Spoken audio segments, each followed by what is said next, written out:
using our first code in Python.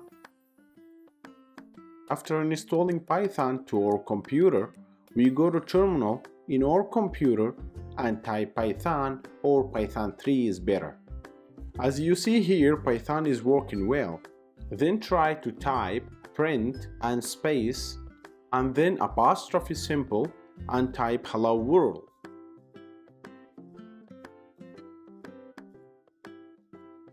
And put apostrophe symbol again and press enter in the keyboard. Very nice. As you can see here, Python printed hello world well. This is our first use of Python. Thank you very much.